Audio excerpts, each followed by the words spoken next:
All right, I think we've got everyone, so that's great. Everyone's here on time. Thank you, team.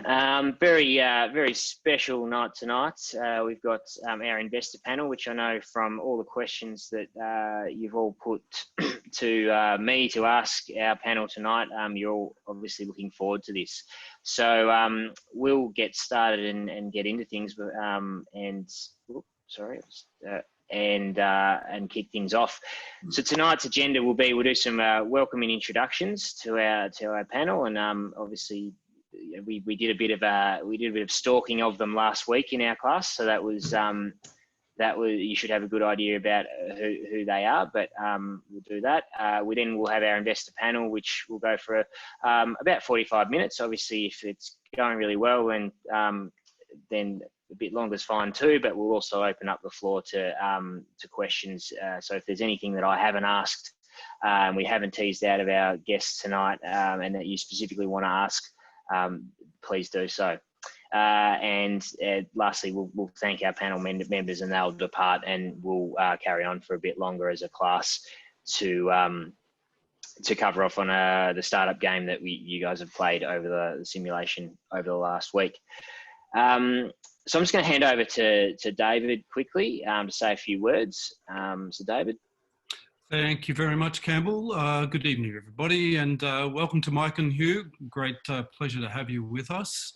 A few housekeeping issues just before I give a bit of an overview about tonight.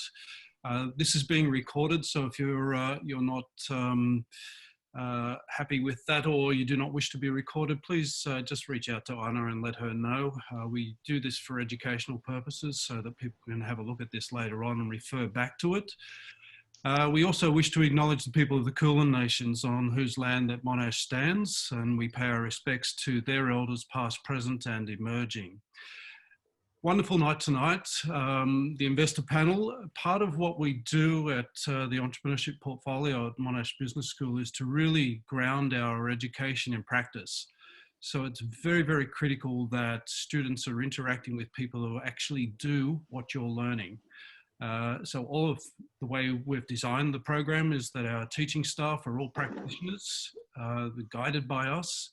You know my background in startups, so we're really, really focused on making sure that you have an experience that is one really dosed with a heavy dose of reality. We're not into textbook learning, we learn by doing, and part of what you'll be able to do tonight is to really ask some questions to two fabulous panel members, and of course our Campbell Cash is King lecturer, which is pretty important. So please make sure that you do listen very carefully, and then in the interactive part of the session, get stuck in, because these experiences are really valuable to you. You'll remember this for quite a while. So back to you, Campbell, Mike and Hugh. Looking forward to this. Thanks very much. Thanks, David. We have two very special guests tonight, Hugh Stevens and Mike Nichols, and I'll give a brief introduction but won't say too much to steal their thunder. But Hugh, I've had the pleasure of knowing for quite some time now.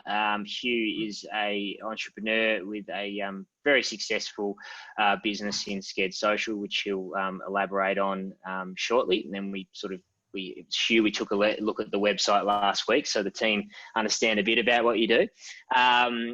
Hugh didn't start out being an entrepreneur. He was, did a medical degree, or I don't believe you finished the medical degree, Hugh. Found yourself working in other areas before you did, but correct me if I'm wrong there. And you are now making some angel investments yourself, and have even started your own fund, which I'm really eager to find out more about, and maybe hear from Mike on getting some maybe he can give you some pointers tonight on how that should run. I don't know about that. Mike's been giving us pointers for several years now. So okay, good. Unsolicited, of course. Unsolicited. And Mike is a partner at Main Sequence Ventures. He described, now I haven't had the pleasure of getting to know Mike yet, but he, based on his LinkedIn profile, he describes himself as an entrepreneur, inventor, and technologist. So I definitely can see, Mike, that you've had a lot of experience in, founding businesses and being involved with them before you became an investor. And that's really what we want to hear about tonight. I guess that journey. So looking forward to that. A couple of wins, a couple of failures. So yeah. Yeah. Hey, got to take them both. But Mike's obviously heavily involved in the startup ecosystem. He's involved with the Incubate Startup program, the University of New South Wales. Mike, it seems that you've done quite a bit with them. I help out just about all the universities in New South Wales, in one way or another, involved with their programs. A couple in Melbourne as well. I must admit, I've been to Monash before, and I've been to your tech transfer office and met with them and helped them, but not with a startup team. So that's good to be here. Yeah, very good. Well, I won't butcher your backgrounds any further, and we'll kick off with some questions. I might start with Hugh. You first.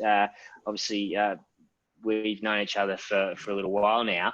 I certainly love the success story of Sked Social, or previously known as Skedogram. So I apologise if I'm rankling the Facebook crew there by referring to it as that, but it's stuck in my head as that.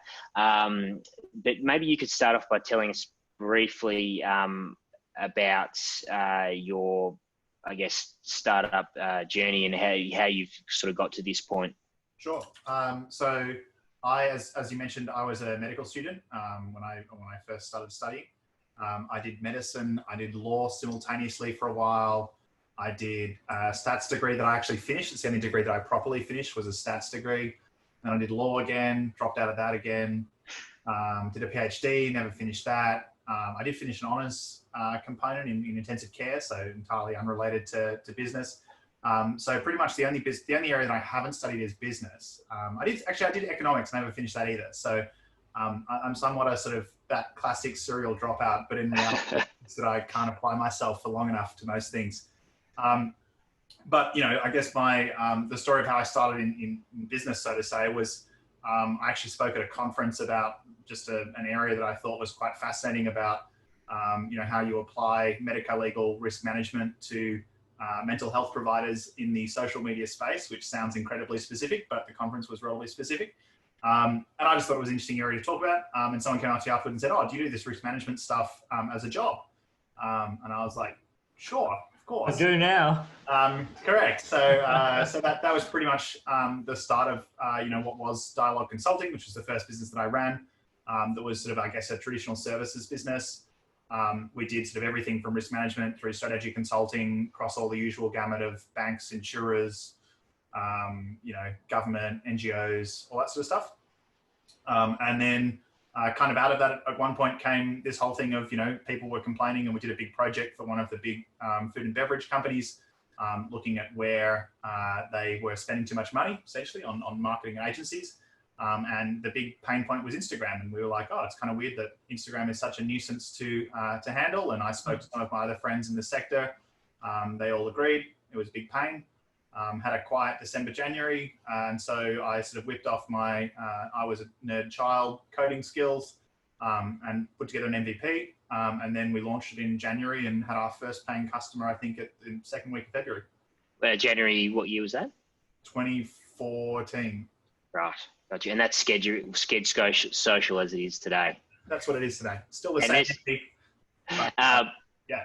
No, fair enough. And just on that, like maybe if you could give us a bit of an idea of maybe some metrics around the size of the business. Yeah. So we look after around about sort of 10,000 companies, essentially, everything from very, very small business through Disney, Versace, BBC, MTV, Red Bull, sort of big companies as well as little ones, which is a fun and interesting challenge in itself.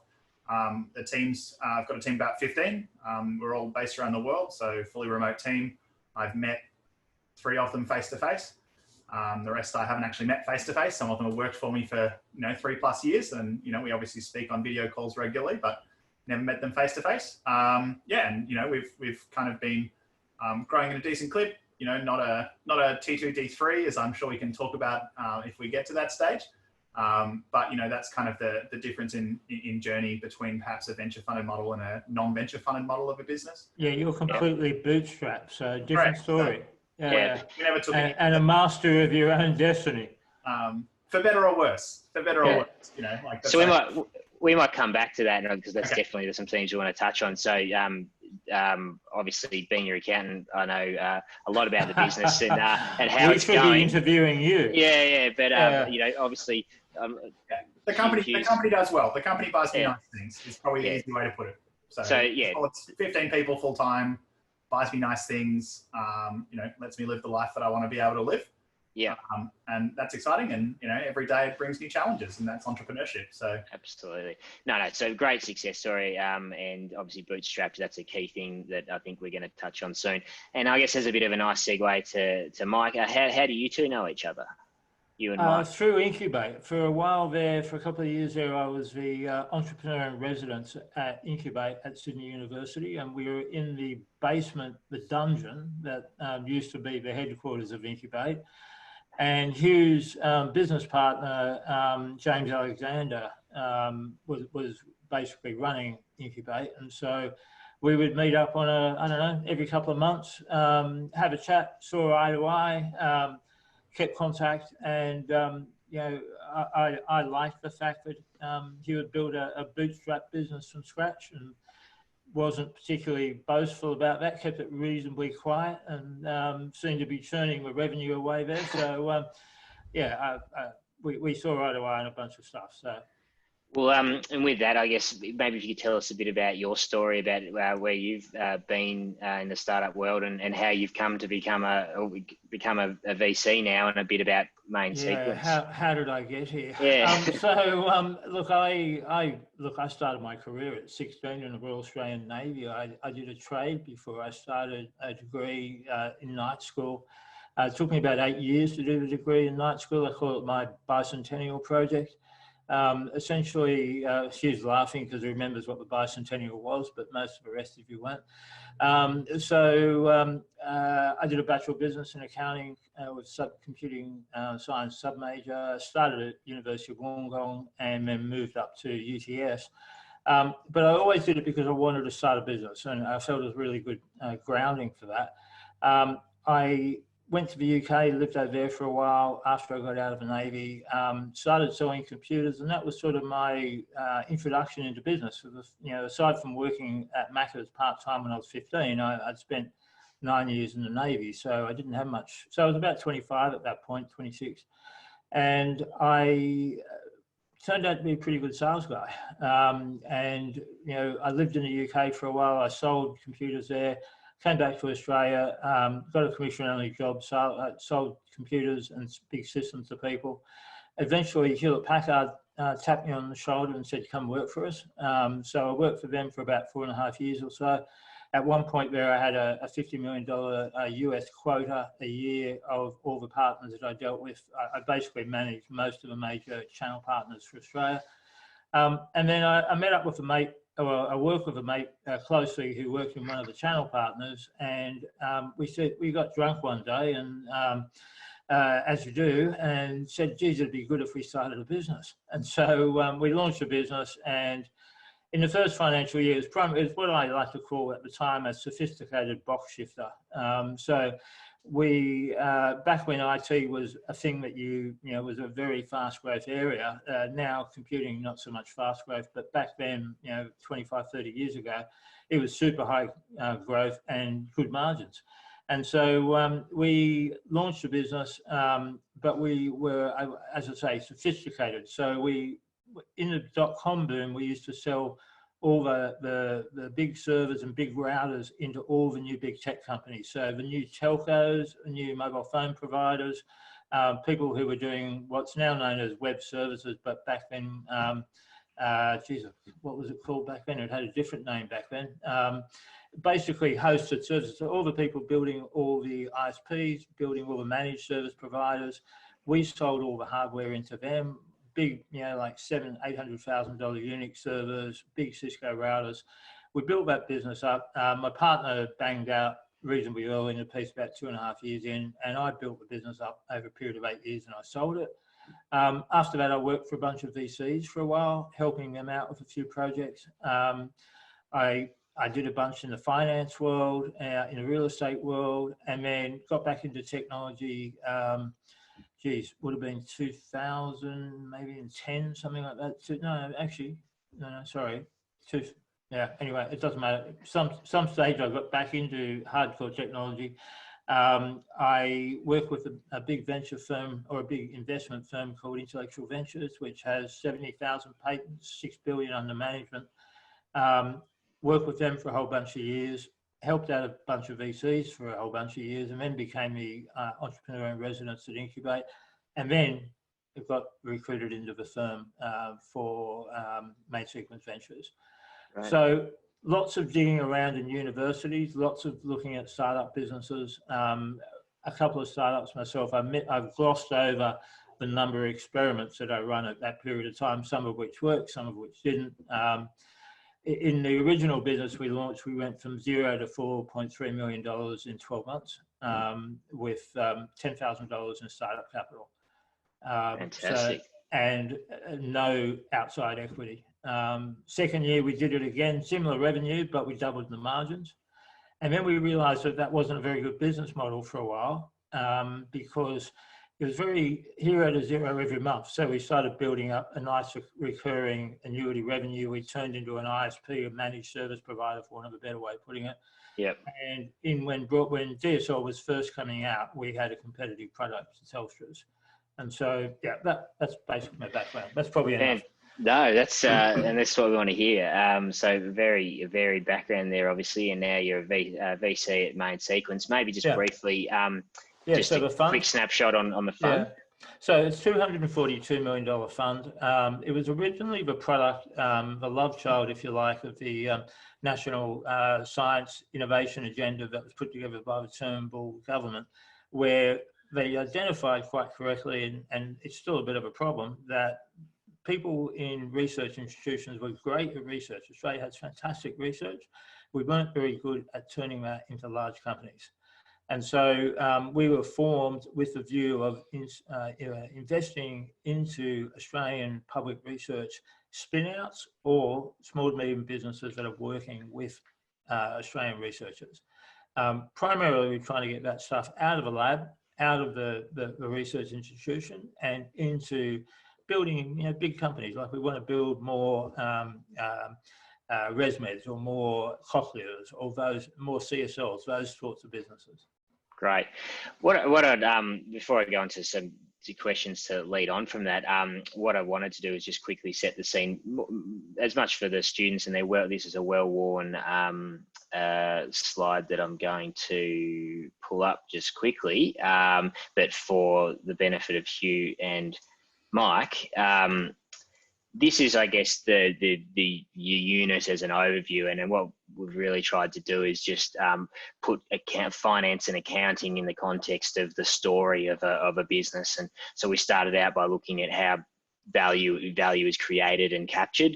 So looking at finance and accounting through the lens of a business model and unpacking that a little bit to see, make it easier to understand where the finance and accounting elements come into it. We looked at, a lot of metrics around product value. So obviously startups don't have a lot of revenue to start with. So how can you get it? And I start to identify value in a business before the revenue stage. We then went on to measuring value, which I guess is looking at the more accounting side of things. So that using accounting to measure the value that we're creating, looking at the differences between profit and cash. And then obviously looking at how businesses ultimately get valued and looking there at, ultimately a business or a company is the value of its future cash flows. But in the startup context, that's a lot. It's pretty hard to understand. Yeah, maybe it's hard to understand that. So what are some other ways that, we can look at that? And that's where I'm really interested to find out tonight. So just so I'm clear, what course is this? What module, what course? So this is our entire, so this is startup accounting and finance. This is the entire unit, if you like. So this is the story. For what degree? So this is as part of the Monash Entrepreneurship Portfolio, the postgraduate unit. Mike, I'll just jump in there, Cam. This is a specialisation in various master's programs, Mike. So many students are doing Masters of Business. We have Master of Biotech, Engineering, etc. So Cool. they can choose to do this as a specialisation. There's six courses in that specialisation. Okay, Yeah. awesome. So sorry, just to clarify, this is my unit, if you like, that we've been going on with the students over the last 10 weeks now, almost coming to an end. And then module 3 was about managing cash, so obviously looking at working capital and forecasting cash flow. So I'm sure you've seen a few things go wrong there before. And then our last sort of technical module is around financing. So that's where we're at the moment, types and sources of financing and the equity financing piece. And next week or the week after, we lead into a simulation called the VC game. I'm not sure if you guys have heard of it, but basically the teams will act as VCs and entrepreneurs, and they've got to invest in the VCs have got to invest in the entrepreneurs, and the entrepreneurs have got to create value. So that's going to be our sort of capstone, if you like, for the end of the course. But Cool. That's just to give you guys context and make sure that everyone's on the same page there. So I'll just close that off. Stop the share. Excuse me. So I guess leading on, Mike, from what you were just mentioning before, you obviously make investments for a living now. How did you make that jump from, and what are the differences between being an entrepreneur and now you're looking through the lens of an investor? Well, okay, so 2 questions. So first one, how did I make the jump? The fund that I work for, Intellectual Ventures, my job in that was to go out to the universities and to find inventors that were experts at particular jobs. They might have been photonics experts, or they might have been experts in electronics, or dozens of different areas we had to do. That job's not dissimilar to actually having to hunt through the university systems trying to find deals to do. It's essentially the same problem, same situation. And so I spent about 4 years doing that. And part of that role was also taking some of those technologies and trying to turn it into startups and spin outs. So we would take the IP, we'd license it from the university or from the researcher. We would then turn it into some sort of IP, a patent essentially, and then we would go through the process of looking at the whole patent portfolio. And in total, there was about 70,000 patents. In our little group, there was about 6,000 or 7,000. We'd go through all those and try and work out, well, if I was a startup guy, which I am, what would I actually make out of these patents? Go through that whole list, try to work up some ideas, some business plans, and then select a couple and then run a bunch of experiments around them. So we ran a whole bunch of things that we tried to get launched. Some of them worked, some of them didn't. And so that was that's pretty well what we do today in some ways, except normally we have entrepreneurs come to us. But at the same time, we also make companies as part of our fund. So you might have heard of V2 Foods, which is making the plant-based meat that's being used by Hungry Jack's currently and is in Marley Spoon and a few other places. We actually made that company. There was no entrepreneur there. We had a requirement of Jack Cowan, the billionaire Hungry Jack's owner, who said, we really need a vegan-based, or sorry, not a vegan, a vegetarian or plant-based meat. What can you do? And then we went to CSIRO, our food and ag team, and said, well, what do you got? They've been working on similar problems for 30 years. We put the two together, we found an entrepreneur, and then we launched a company. So in that process, obviously you're trying to, ultimately you're an investor, and you're obviously, you want to make money. So ultimately you're looking at these things with the view that I'm going to make money off them. Something so early, how do you, where, there's no promise of cash, how do you evaluate, or how do you see the value in those things so early on? Well, I mean, to be fair, that one's actually turned into cash remarkably quickly. I think they did a couple of million within 9 months of launching. Sorry, we started the company in January. It was in production in around October. It had already done a couple of million before the end of the calendar year. So that one actually was pretty damn quick, much quicker than most of the rest of them. So what do we look for? I mean, if you're asking me a question, why do we think this is interesting? there was a massive groundswell towards non-animal meat. So it's a major greenhouse determinant or driver. And so everybody, the general ethos around the world is there's a lot of people that are going away from meat. There's a trend there that you can't ignore. So there's a big trend. Obviously, food is a huge market, massive market. So that was important. And we felt there was something missing there. And we felt we had some technology there. Now that leaves out the normal bit, which is the entrepreneur. So in this case, we didn't have it here. We had to find somebody else. But typically we're looking for huge markets with super large growth potential, with something that has a technological advancement that puts it in front of whatever else is around the place. And then an entrepreneurial team that can sort of take that and execute that, and they know where to go and they know what to do.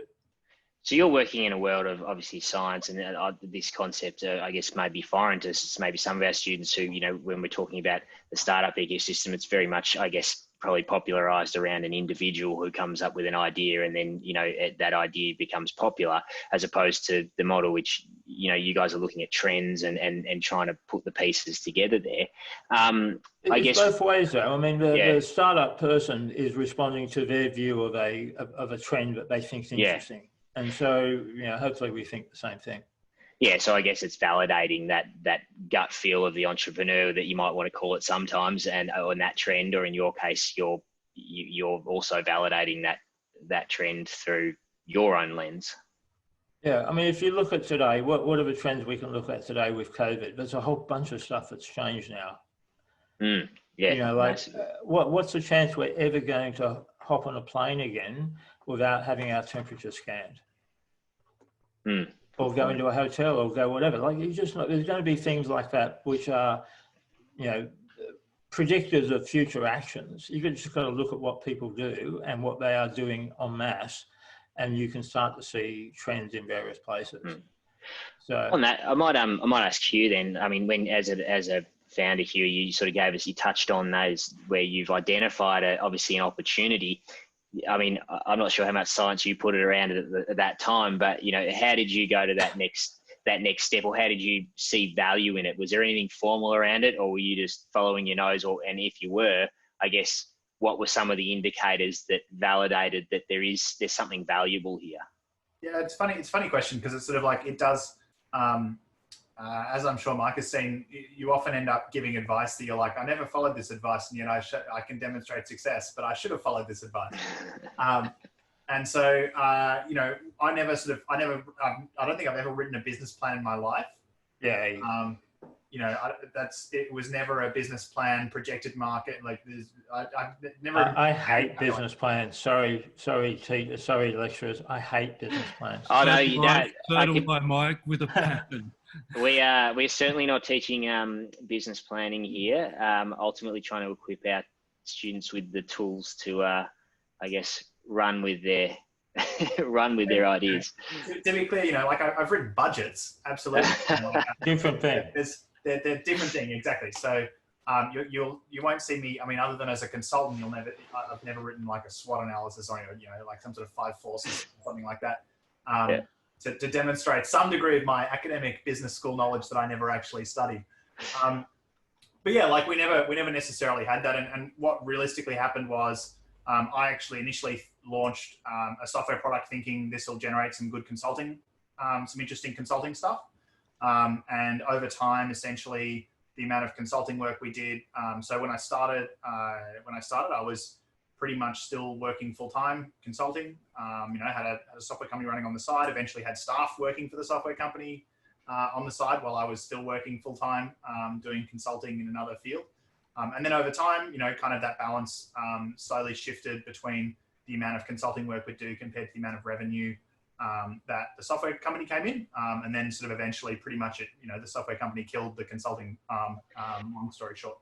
And that's an interesting path that I think has been well worn by a number of entrepreneurs, in that, you know, obviously they're two different businesses really, but one has helped to build the other. And in your case, that's been successful in bootstrapping your business. I mean, how much of the consulting business, I guess, supported building out what you call the more scalable business in the software side? A fair chunk. I wish I could say that it was there was this kind of explicit choice of, we're going to, skive off this percentage of revenue and put it into this other thing. In reality, it was just like, I needed to make sure we made payroll every fortnight. So that was pretty much, I'm like, number one requirement of every founder is like, make sure you can make payroll. Don't run out of cash. Every person you meet in business will tell you of the time that they had a cash flow crunch, and it's an awful thing. And up until then, and I'm sure I've heard already, Campbell, and I obviously know you as my accountant, but I think my cash crunch was before Campbell. But everyone will tell you the time that they've had a cash crunch, and it's like it's an awful experience. But being an entrepreneur is somebody who wakes up at 5 a.m. and wonders whether you'll make payroll today.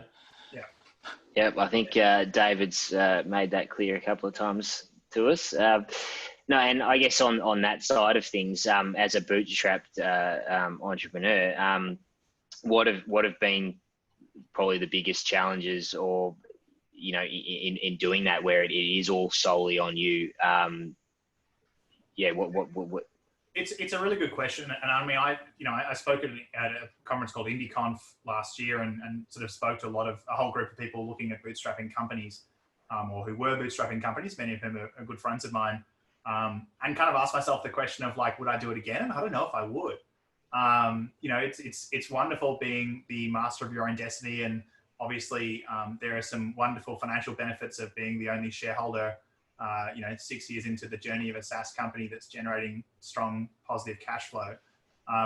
But at the same time, you lose a lot of other things. Would we have made a different set of decisions, 4 or 5 years ago? Probably. Would we have accelerated product development by being able to hire more people faster? Would I have actually had people, in my kind of, in my ear, I guess, but, operating in that kind of board or advisory type environment, that would have helped earlier, without me. Everyone always makes mistakes, and that happens. And sometimes you make mistakes that, are very unique to your company. Other times you make mistakes that are just dumb mistakes. And, a smarter person will now, who's been there before or who's seen it happen before, will say, oh yeah, you're thinking about doing that. That's a terrible idea. And whether that's around, legals or, forecasting or whatever it is, products, literally product choices, that kind of advice you often are missing, because in a bootstrap environment, you're often kind of like just sent off into this little world by yourself. It's pretty lonely. It's lonely, yeah. Yeah. And I'm also a solo founder. So, that's also, you will never, I have very senior people on my team. I've got my head of product is a Wharton MBA graduate, used to be product manager at Amazon, very high powered kind of person. But still, I'm the boss, and you don't have that ability to necessarily go to people, particularly when they're your team, and say, hey, things are looking really bad right now. And it happens, my partner will famously tell you that about twice a year, I turn to him and say, I think we're going to die tomorrow, as in the business. And it's, you go through these near-death experiences and you can't share them with your team. You can share them with your VCs. Your VCs are used to it, because, a VC is sometimes, or even an angel is often like having a counselor on call. And they can give you the context of being able to say, yeah, I know, yes, cash bad now, hey, you're in the travel industry. No one's surprised that your revenue has fallen off a cliff. Yeah. I guess on those, it's an interesting point you make there, is that, investment isn't just cash. It's not just money. There's some other factors around, and tonight we're sort of trying to tease out some differences in the different types of financing a startup. And obviously, when you get outside investment, you're bringing on an investor who hopefully brings a lot more than just the money. And obviously that's something that you need to value, and it's a difference between bootstrapping a business and getting outside investment. So if we look at those two different types of funding, obviously there's a clear distinction there. There's something that you guys have touched on. I guess to talk about those, you highlighted constraints there around the bootstrapping too, Hugh, in that, bootstrapping, you're constrained in what you can do. On the flip side, in the sense of you're constrained by the cash, so you can't invest as heavily in maybe product as you want, because don't have the piles of cash there, and you're waiting to obviously generate that through selling your product. Or unless you've got a big bank account too, from other things. But Mike, maybe if you can sort of elaborate on maybe what you've seen on the other side when, you know, you've got people taking outside investment and maybe the shackles are off a little bit more because they've just got this sudden big injection of cash. Like, how do you see that, the contrast between entrepreneurs who've been bootstrapped versus, say, entrepreneurs that maybe have received outside investment from a VC? So before I do that, can I just have a quick talk about cash flow and yeah, growth, sure, growth go of for business? it. Because Yep. it's sort of something that I did not get taught at university, even though I did an accounting degree. One of the things that most people don't tell you about cash flow is a business can only grow as fast as it can generate cash. Now, however they generate that cash is, you know, there's a multitude of different ways, but you simply cannot grow the business faster than you can generate cash. So I'll give you the best example I can give you of this is back in the day when PCs were first becoming a big thing. HP was fighting, Compaq was fighting Dell, sorry.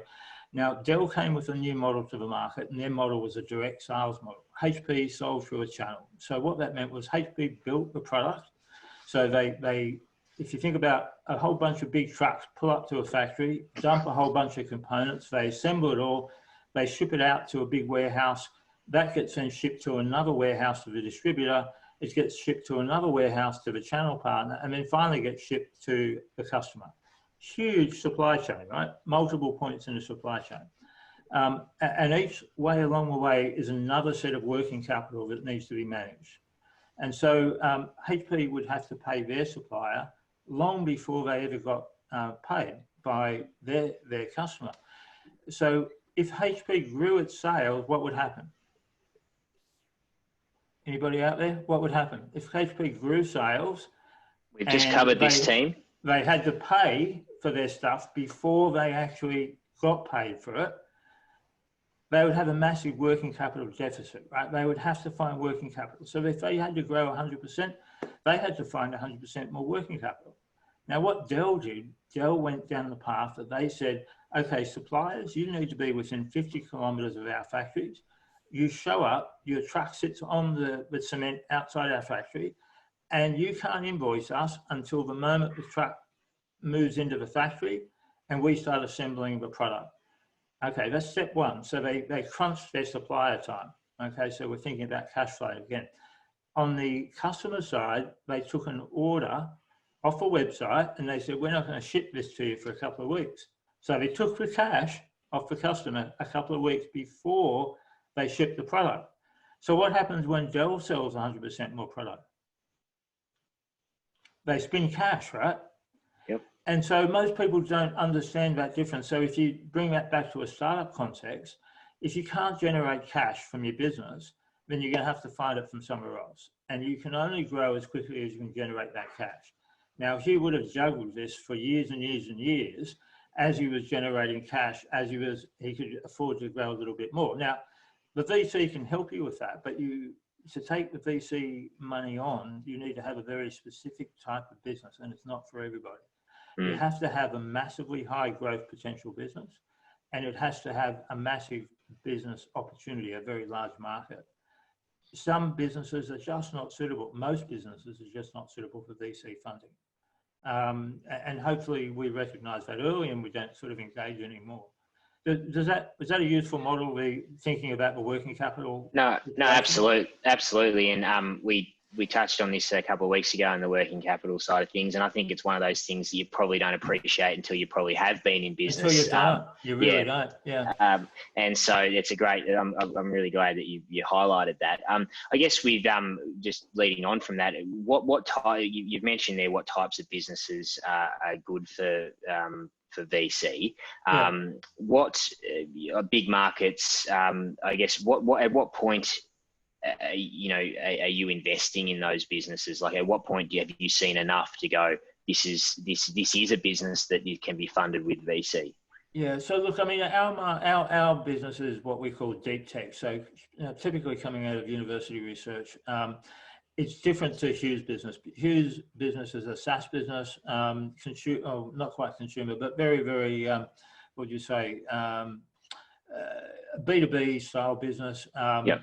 Well understood. A lot of our stuff is really early stage, pre-product in most cases.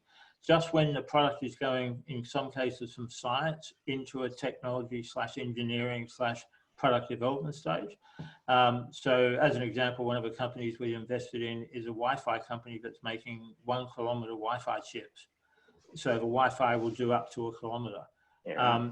Semiconductor engineering is a completely different game to software engineering, although it does have some similarities. But that can take, for example, these guys have been at this for 3 years now. They've got multiple chip versions and they're just about to go into production. So we look at that and we say, well, okay, Wi-Fi is a pretty big market. We were sort of estimating there was $40 to $50 million a year worth, $1 billion a year worth of Wi-Fi chips being shipped. But Wi-Fi has a problem. It's maximum sort of 25, 50 meters, depending on how good the environment is. Doesn't go through walls very well. Doesn't go outside the property very well. So we know there's a problem there as far as range goes. For example, you want to put a video camera on the outside of your house, on the front gate, or somewhere else in the property. That won't work for most Wi-Fi applications. And we figured that Wi-Fi, for example, how many Wi-Fi chips do we all own right now? I mean, I probably have 6 or 7 sitting around me right now. So the vast majority of humans on the property, on the planet, except for, sort of relatively poor socioeconomic or developing nations, almost everybody has a Wi-Fi chip. Some people have 5 Wi-Fi chips, 10 Wi-Fi chips. So it's a really large market. And so a large market with a really, high penetration of usage, but a much greater capability than what's available right now. I mean, this thing will do 20 times what of the distance that existing thing will do. Yeah, and I guess when you're looking at sense? Yeah, no, that makes sense. And I guess the thing that you're looking at doing, I guess, is that when you look at a big market and all those factors that you just talked about, as an investor, you're obviously drawing that back to, well, obviously, if we get a few things right here, we're making a lot of assumptions, but ultimately you're trying to put some numbers around it that value the business in such a way that, obviously, a more traditional valuation model would be to go, well, yeah, what's the net present value of our cash flows? We don't have cash flows, obviously, in this instance, but you're trying to create a proxy to go, well, at some point in time. We look at, so here's the thing about semiconductors as an example. And look, we've invested in all sorts of different businesses, but this is a really good way to look at it. When I look at semiconductor companies, there is a bit of a failure rate to get to that, to get into production. But usually once they're in production, they have very, very long, predictable life, production runs that go for years, sometimes tens of years, that consistently produce product. And so it's as much a software margin as you're ever going to get in the software world, generally speaking, like usually reasonably high margins. And once they get into a production, they get drawn in, for example, into an iPhone or into a Google Home device or an Amazon Alexa. And they run for a long, long time. So if you get a semiconductor working properly, they typically have pretty big values and they go for a really long time. Yeah, no, that sort of answer the... No, that's right. So you're obviously trying to size the opportunity. One of our students, Gianfranco, has just asked, how do you go and work out the size of a market? Like, how do you? We do a bunch of research. Usually Google is our friend. There's lots of market reports and various things. You can look at the existing Wi-Fi. In the case of Wi-Fi, you can look at the existing Wi-Fi chip shipments. You can find sort of aggregates of those. You can get an estimate of it. But sometimes you haven't got that. For example, like we invested in a LiDAR company. LiDAR, there is a market there, but it's probably not a huge market yet. It's probably a couple of billion dollars worth. But we believe that it will be a big market in the future. If you believe that self-driving cars are going to be a thing, and we believe they are now, maybe COVID slowed them down a little bit, we'll see. But certainly, yeah, mind you though, if you think about it, maybe you don't want an Uber driver, maybe you do want a self-driven car. But self-driving, we believe, is going to be a thing. We know autonomy is a thing, and we know that that'll come to vehicles and to trucks. We know it's already in trains. It's more or less in many planes already, but obviously you've got pilots there as well. So autonomy is a thing for vehicles. Self-driving cars are probably going to be a big thing at some stage. For self-driving cars to work, they need sensors. LiDAR is one of those key sensors. Depending on who you listen to, Elon doesn't seem to think so, but most of the other players do. LiDAR is an essential part of that process. Now, they're used in many, many other areas, but if you believe that self-driving cars are a thing, the car market is huge. The sensor market around the car market is huge. In fact, the electronics supply chain in cars is, I couldn't tell you exactly how big it is, but I'm guessing it's hundreds of billions of dollars. Yeah, so I guess, and that's a good way of looking at it. Is when you're trying to validate it, it's not, don't look for necessarily for the obvious. It's like you look at other industries and the flow and effects from those. What's the probability that something's going to come to pass? And so we spoke before about if we look at what's happening in COVID today. Well, we've been looking at a company that has a chip that can do temperature scanning. In the post-COVID world, what's the chance that an airline's going to let you on if you've got a temperature? Yeah. Now, you can't stick a thermometer into everybody's ear at the boarding gate. So there has to be a more scalable way of doing that. So it's likely that that market is going to grow far greater than what it did prior to the COVID scenario. I'll give you another example. 15 years or so ago, somebody hopped onto a plane with a shoe bomb. That forever changed airline travel and the way that we get on and off aircraft. The way that we line up at security, the way we used to have to take our belts and shoes and all the other stuff off. That one person, that one act of putting a bomb in their shoe, changed air travel as we know it forever. Mm. And so when that happened, it was probably reasonably predictable that there was going to be massive demand for screening material, screening technology, to be able to X-ray them at the check-in counter, to be able to have a security line or something like that. So some actions, some things produce very, foreseeable consequences. Definitely. Hugh, did you ever consider taking outside investment at any point, and yours had always been bootstrapped? Yeah, it's a good. Like I've asked this myself multiple times. I never necessarily went out looking. I'd never spoken to most of the Australian VCs that I know now until after I was investing, pretty much as an angel. I certainly didn't have pre-existing relationships with them, and I certainly hadn't spent time going to startup events or anything like that. I hadn't done any of those kinds of things. Asking them now, would you have actually invested in this? And a lot of them would be like, no. Yeah, right. Absolutely not. I think a lot of them would say, I would love to have invested in this on a personal basis, but it never would have been something I could have done as a fund. Yeah. And that's what you see a lot of when it comes to, I see it as well as an investor and things like that. Is that because it was too small, wrong industry? Like what do you think? It's a complex industry. It's deeply competitive. And in different segments, I describe it as a lot like the CRM industry. If the customer relationship management, you've got Salesforce type things where they're big. Salesforce only has 35% of the market, but they're still obviously a massive company because it's a massive segment. But a lot of the time, a late stage entrant often can't necessarily grow to that size, particularly at a rapid pace. Yeah. You more readily see like that sort of Atlassian style, very slow growth into becoming a new thing, or they create a new category themselves, as Atlassian probably did, as they moved into cloud-based software engineering.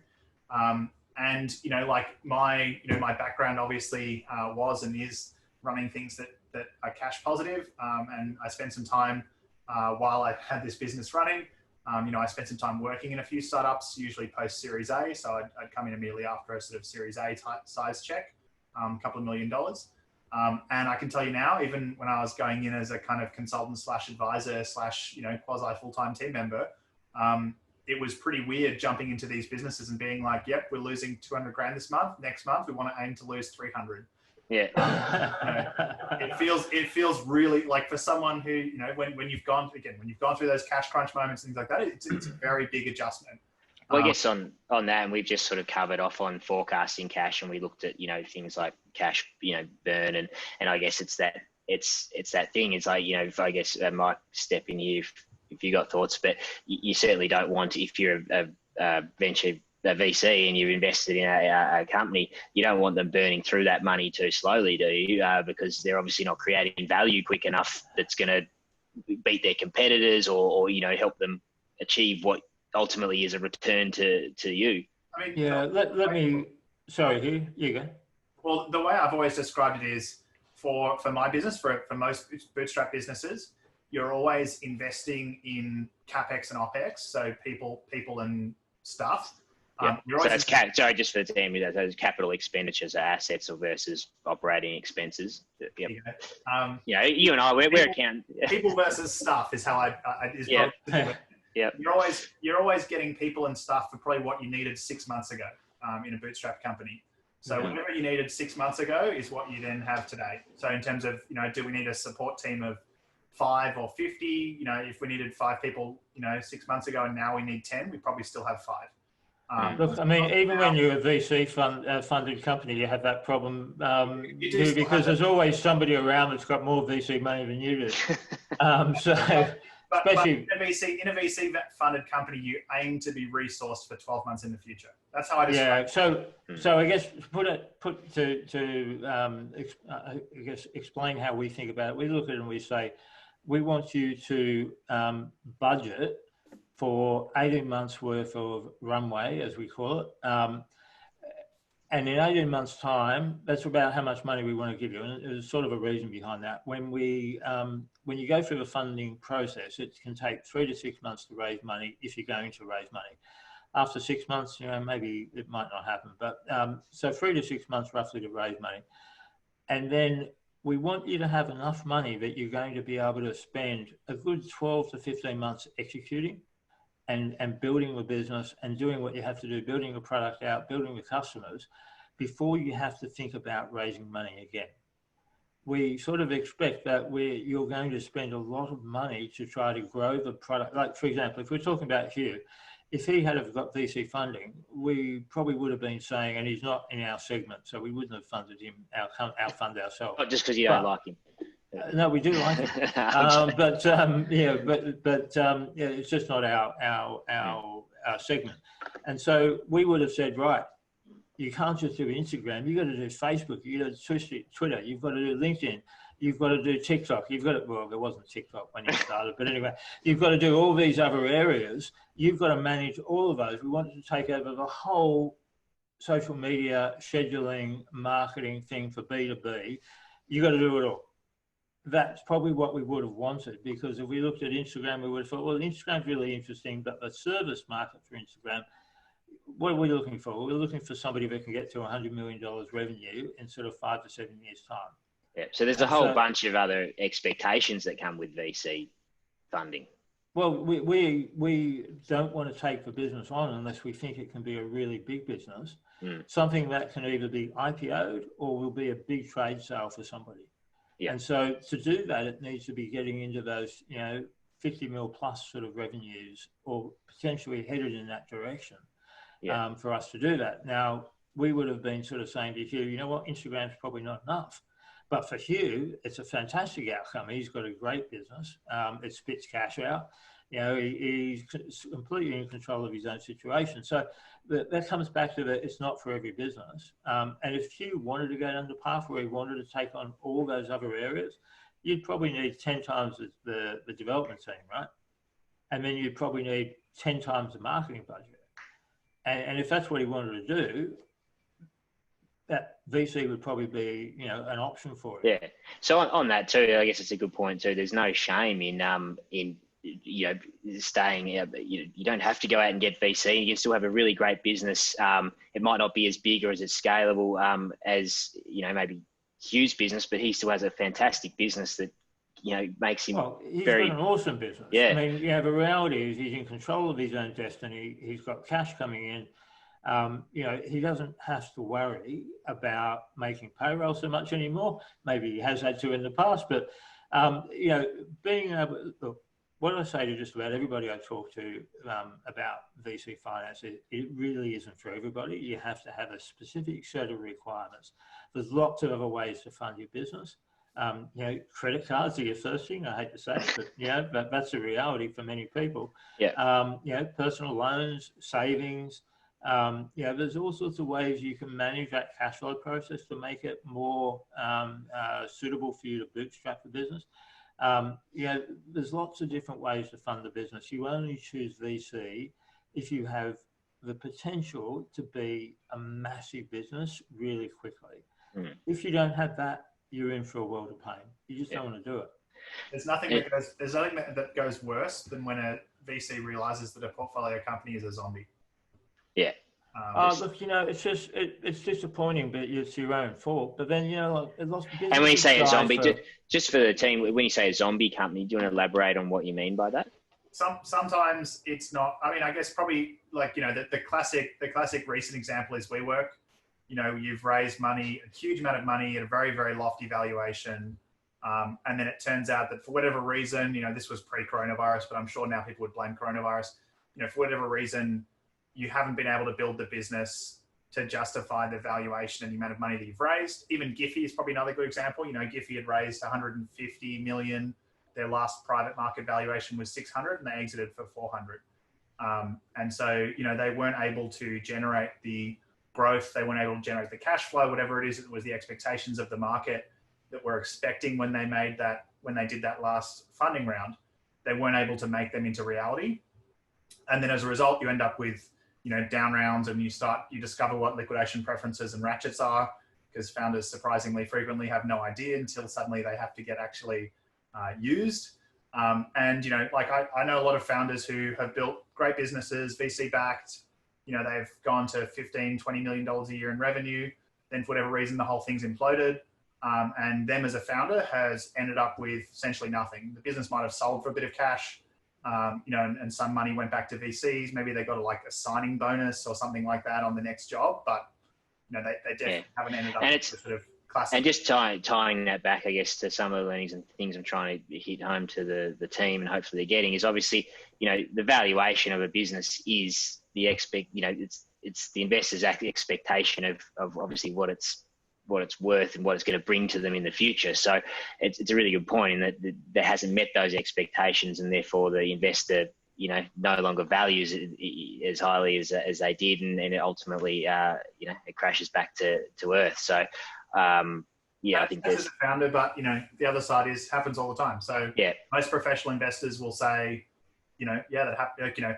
I guess it's, again, a friend of mine just recently had to shut down his business, lay off 25 odd people. This was probably a year ago, so it's not because of coronavirus. But essentially they couldn't raise the next round. And the good part was, probably 2/3 of his investors then said, take 3 months off and give me a call when you're ready for the next thing. And so a lot of investors actually see it as very much a, great, this one didn't work. It is the cost of doing business. That's what the model's built on. I mean, we expect that, 60 to 70% of the business we invested in, we won't get all our money back. It is very much a Pareto principle, might not be the right word, but really it's the top 5% of businesses that typically return the vast majority of funds in a venture fund. Really that 5% is the ones that get you the 10, 15, 50 times return on the money invested. The bottom 60 to 70% often don't even give you the money back at all. Yeah, no, so that is the reality of the model, and that's what the whole budgeting. That's why we might have 25 to 30 companies in a portfolio, not 2 or 3. Yeah. No, yeah, it's a well-known fact, isn't it, Mike? That's the case. So I mean, I'll give some examples just briefly too. You mentioned before about your mate walking away with not much money after a couple of years, even though he had 20 million in revenue. Consider the employees of WeWork. the founder of WeWork somehow managed to snaffle himself a deal where he walked away with, I think it was close to $1 billion. What do you call it? Master Son got absolutely screwed over. I saw yesterday the valuation for the whole lot now is about $2 billion. It was at $48 billion. So he's lost the plot. But think about the employees. So when these things are funded, often the venture capitalist will have, or the fund will have a term in there that says we get all our money back before anybody else gets anything. Or they might say we get 2 times our money back before anybody else gets anything. There's a whole bunch of different terms there, and they get increasingly worse depending on how bad the economic situation is at the time and in what sort of trouble the company might be in. But in this situation, they would have done the valuation. I think they put a couple of billion into it in the last situation. The employee shares would be worth nothing. Zero. So they completely wiped. So there's obviously, you're highlighting there's a fallout there too when the things do go bad. Obviously, it affects a lot of people. So we've obviously touched on, Hugh, you've elaborated a bit on the bootstrap side of things and picked up on a couple of things there. Mike, you've really given us great insight into some of the things that come with venture capital investment for founders. Hugh, I know now, and one of the benefits of obviously your business, and that it is a great business. It's now allowing you to make your own investments, and so you've started making investments as an angel investor. How, I guess you touched on it before, in that you've got people who are angel investors, which there's investments which are suitable for them. They're different type of companies potentially, again, to maybe the ones that are VC funded, or by ultimately they may end up being funded with both. Hopefully it turns out that way, yeah. Yeah, but Hugh, do you want to just elaborate on, I guess, how you're going about making those angel investments and what size those investments are and what you're looking for as an angel investor now with your experience, obviously, of being a founder? Yeah. So I guess the context is that there are angel investors with a taste for almost everything. There are people that love kind of what I would realistically call micro private equity deals, where they're buying a decent chunk of what is probably going to be a decent sized, small, mid-sized business if it succeeds. Like we're probably a good example, like it generates good cash flow, good free cash, it could pay a dividend back to all of its investors, over the long period. And that's very exciting. And they love that kind of stuff because they're from family businesses, or maybe they run a family office now, whatever it is. So a more traditional type of investment. Much more traditional sort of private equity style thing, but, still with kind of, technology business at its core. And so you have people like that. You've got people that are angels looking for that same kind of, binomial distribution, sort of type returns. So, the small hits that, hopefully we hit the next moonshot. The gamblers. The gamblers, yeah. So, I mean, that's, I call my... We're assessing risk in all situations here, the probability of return. Of course. You might call it gambling, but yeah. I personally call my investing money, my angel investing money, I call it my horse racing money.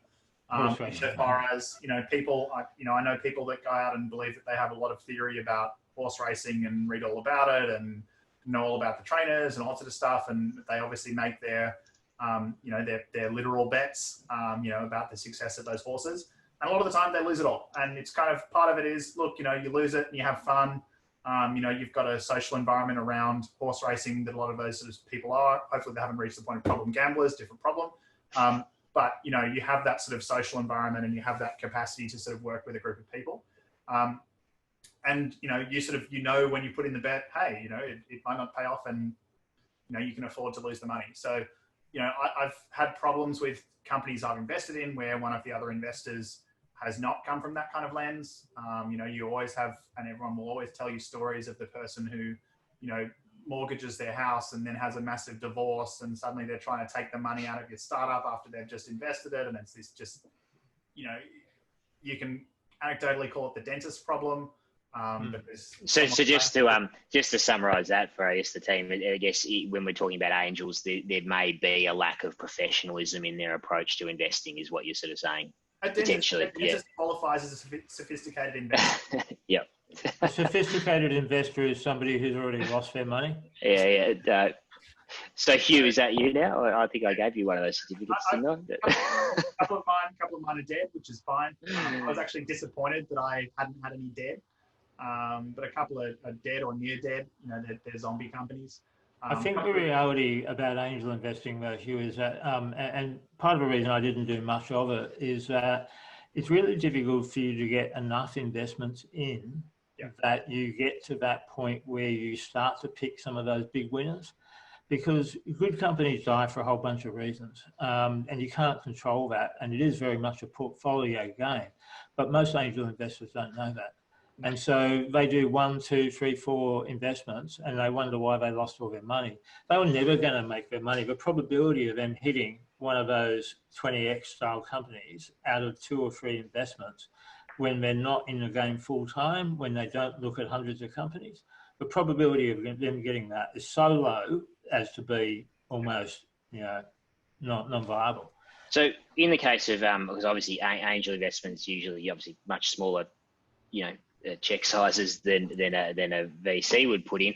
Is it traditionally, do you think, used as a stepping stone to getting venture capital, or is it, how does it tie into that? Yeah, well, I mean, I think increasingly VC are coming down and just doing a seed round straight away, right? I mean, you'd be hard pressed to find angel opportunities, I think, at the moment. I don't know. You tell me. I totally agree. So, what I tell founders when I'm doing an angel investment is realistically, I'm here to buy myself a job. I'm here. I mostly invest in B2B software as a service. That's the stuff that obviously I know I've built. Ideally in the mid-market enterprise space, because I was a consultant, so I understand the mid-market and enterprise. I had a conversation last week with someone about essentially how they creatively finance their manufacturing run for a software plus hardware company. And that was around me saying, look, I've sat on the other side of these deals. They were negotiating with a listed company, and I was saying, I've sat on the other side of these deals as a consultant. You can say to them, hey, look, this is going to be our cost of manufacturing the boxes we need. Can you front us the cost of the boxes? Yeah. We can then actually deliver you the. So back to your financing scenario, that's one example that Hugh's given of how you fund a company without taking VC. Yeah. And, I mean, get your customers to fund it. So doing this would be to still have some VC money.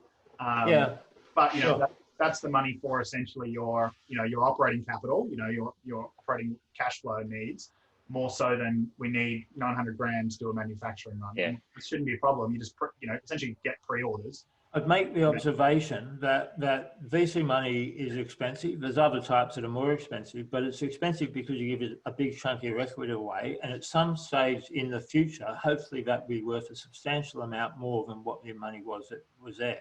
And so if you can get your customers to pay and help fund your working capital by prepaying for product, for example, or paying their bills really quickly, you can negate that need to give away what is essentially a very expensive financing exercise via VC.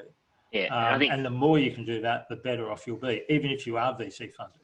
Yeah, and I think for all the students, we've sort of come full circle there in a way, in the sense of, it's not about getting investment, it's about creating something of value now. And if you can do that in such a way that funds itself, well, then you've just illustrated that, investment might be secondary, and it feeds into that loop. It's not the end game, if you like. But then the VC, of course, is going to be sitting there saying, oh, wow, I'm really impressed with what you did there. Can you do it again, but 10 times bigger? Yeah, fair enough.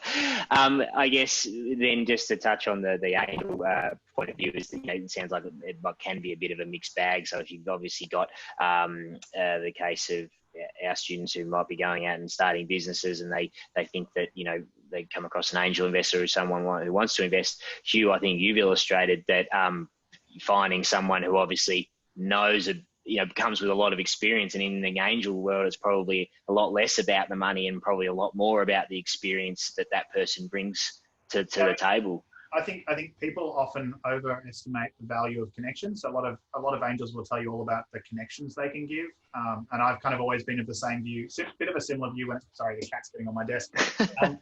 Bit of a similar view. This is the problem with doing things at home. Bit of a similar view of what you see with when people say, oh, VCX can give me, these particular customer leads. The job of an angel isn't to do your sales. and you shouldn't be relying on a VC or an angel or anyone like that to connect you with VCs, to connect you with customers, whatever it is. They can help with those things sometimes. The classic is VCs are often very helpful closing key hires. So you'll often have VCs help you close a particular person and say, hey, look, this is why I believe in this company. This is why you should jump ship to them or whatever it is. But, like my job isn't to help you sell, to go out and tell people to go and buy your products. And I can't go to founders and say that I can. It's not my, you need to be able to do that internally as a business.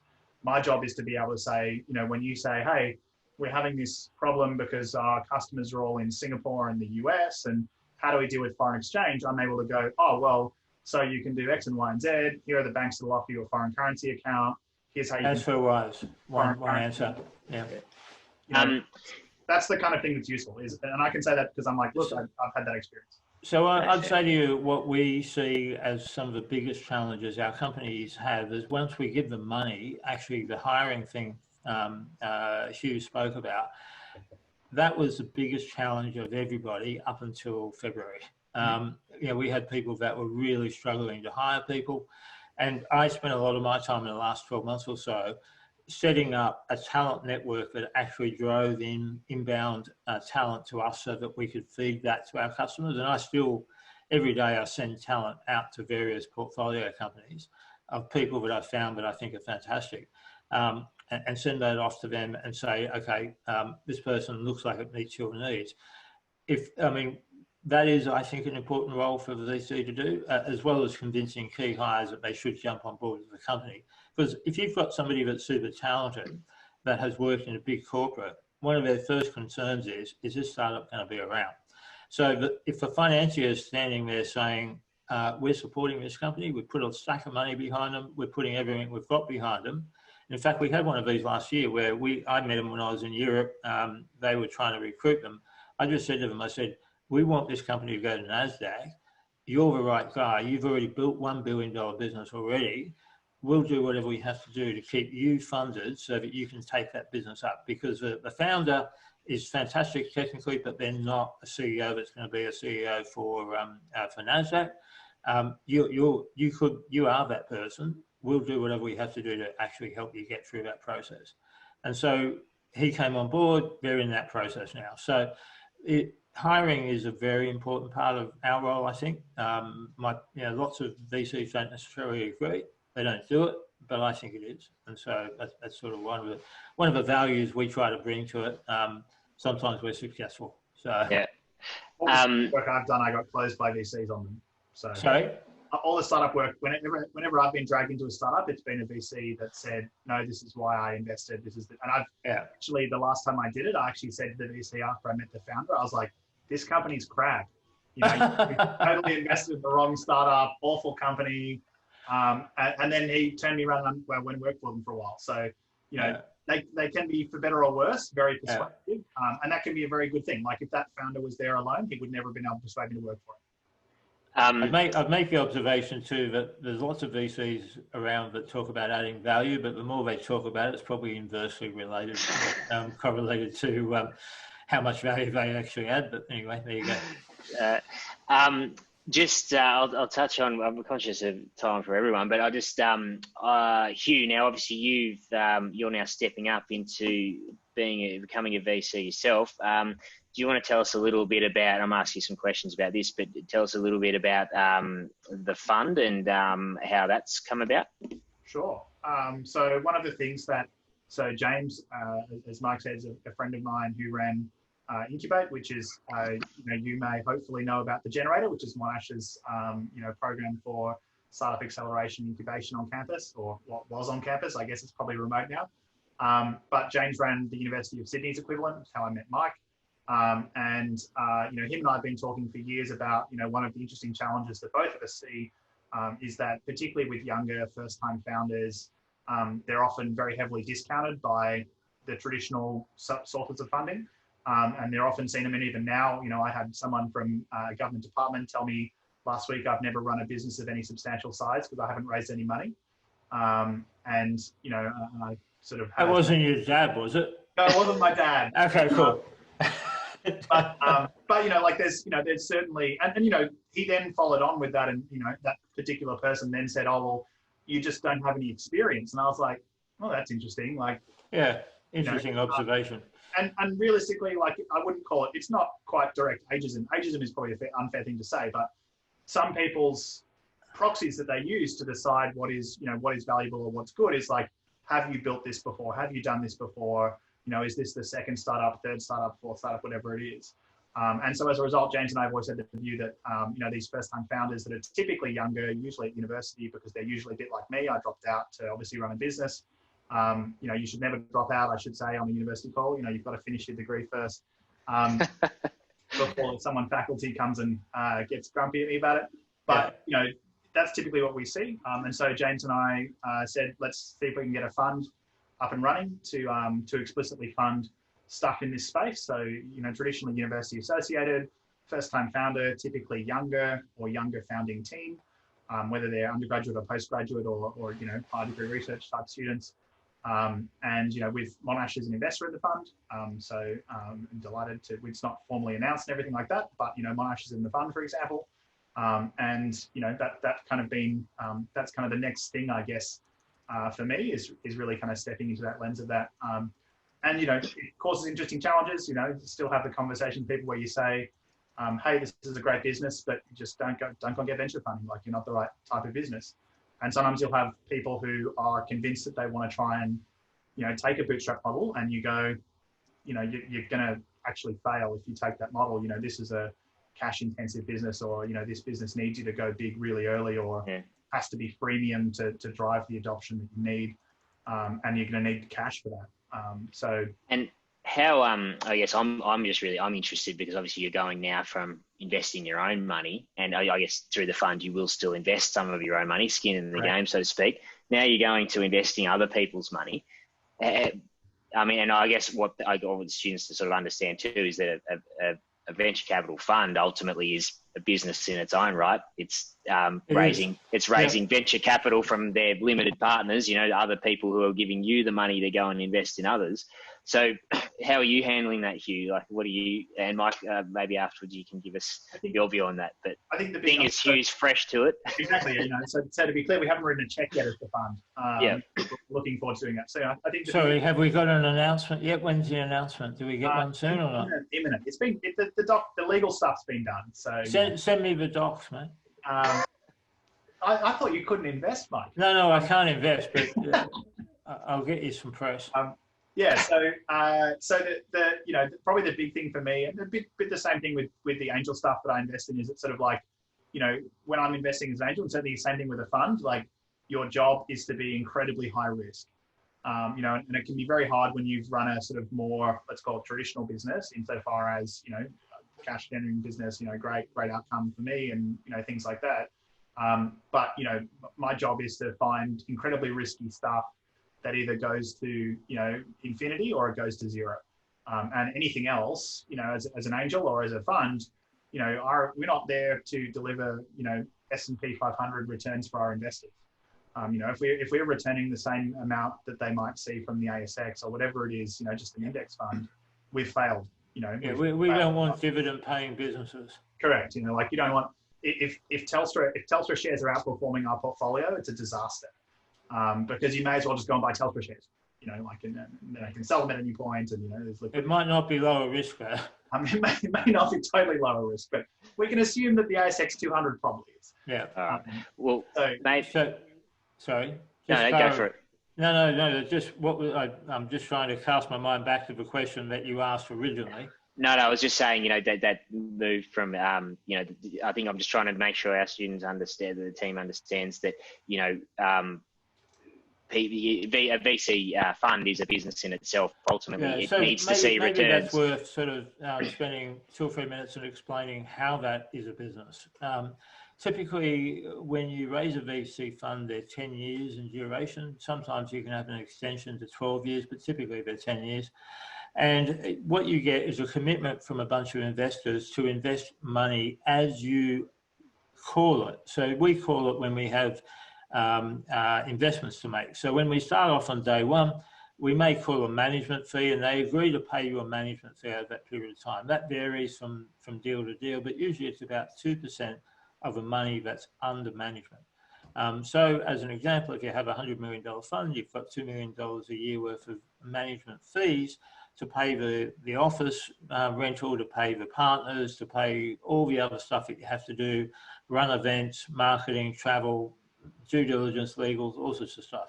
And so there's revenue that comes to the firm from that, and obviously you've got to manage that, but you're not expected to get rich out of that. You're expected to get rich out of the upside that you make. So we have this concept, 2 and 20, 2% management fee, 20% share, or what we call carry, of the profits of the fund.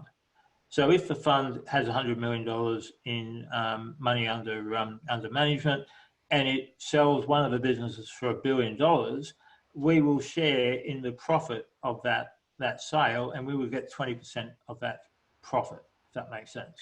Yeah, So and just that's so where we make the big money on the up. You don't normally get rich, though some of the VCs with large funds do have very, very significant amounts of management fee coming in every month. And in fact, if you look at many of the PE funds, you look at the big equity funds, they make enormous amounts of money from the management aspect as well as the profit aspect. So those fees range. Some of the VC funds in the US are doing 3% management fees, 30% carry fees, but typically it's 2% and 20%.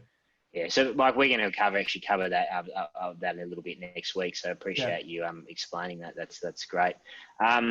We might wrap up, I guess, the panel part so we can open up the floor to a few questions. But just before we do, Mike and Hugh, do you guys have just one piece of advice that you could, I guess, one main thing that you want to tell our team in terms of when they're seeking investment? You know, what's most important? Or seeking to finance their business, not seeking investment, but that could be bootstrapped, seeking from angels, debt. You know, what's the number one? So I'm going to give two, because okay. Which the first one is to say the best time to start a business is now. You have probably no mortgage, no kids. You probably have the highest risk appetite you're ever going to have financially, because you're very happy living on, student wages. So it's a serious thing, and so I think, a great time to swing for the fences is when you are don't do that whole thing of like, oh, I need to go and work at, Goldman Sachs for 5 years before I can learn how to run a business. You're only going to learn how to do Excel. That's the first thing. So now is a great time. There's never even in the downturn, it's never been a better time.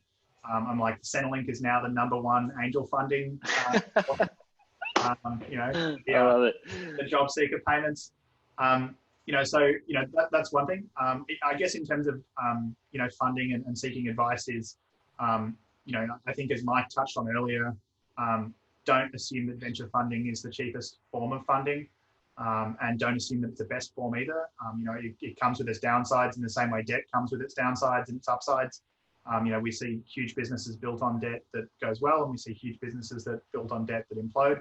And it's the same thing with VC. It's not free money. It comes with conditions, and you have to align with their business model, which we've mentioned. Which when it goes well, it's fantastic. And no one's going to complain. So, but it doesn't always go well. You don't always know. It's always a challenge. But frankly, it mostly doesn't go well. Yeah, it certainly doesn't go crazy well. But as a result of that, kind of my final thing would say, never get into the habit of thinking that raising money is success. The way to generate success is to build things that customers want and have customers pay you for stuff. Now, how that needs funding is a different problem, but raising money in and of itself is not a form of success. It's a form that you can persuade someone else that they believe that you will be able to maybe generate success. But the best way to generate success, whether it's in the short term or the long term, is customers that will pay you for stuff because they see value in it. Love it. The lines nicely with what we've been covering. So I'll pay you later, Hugh. Mike, what's your number one? Look, I mean, I think it's probably fair to say that if you're doing something super interesting that customers like, VCs will find you. My advice to you is to do something really interesting. Work out what it is that turns in. I think the key is you find something that works. If you can find something that works for somebody somewhere that's willing to pay you for it, that starts to get interesting. If you can keep doing that, that gets even more interesting. Now, I have to make a delineation between, for example, a SaaS business and something that comes out of a research university lab. That's just not going to get done without a couple of years worth of funding. Whereas, for example, in the case of a SaaS business, in many cases you can bootstrap those. But, if you're trying to do a biotech, if you're trying to do a semiconductor company, if you're trying to do quantum computing, none of that stuff's going to happen on bootstrap. It has to be funded. They're very different businesses. Yeah. So that's worth keeping in mind. But I think it's really do something really interesting. Lots of people say, I've got this fantastic idea, I need money for it. So well, sorry, can't help you. Lots of people have got lots of ideas. What have you actually done? What have you actually built? What's coming into reality? Really find something that you're super interested in, that you think, solves a problem for somebody, and spend a bunch of time on that. Follow your instincts around, if you find it personally fascinating and you can't wait to get up every morning and work on that, at some point or another, that's going to translate into something. So, I don't know if that's helpful or not. No, I think just... Yeah, sorry, and you have to do that and wake up every morning for probably 10 years.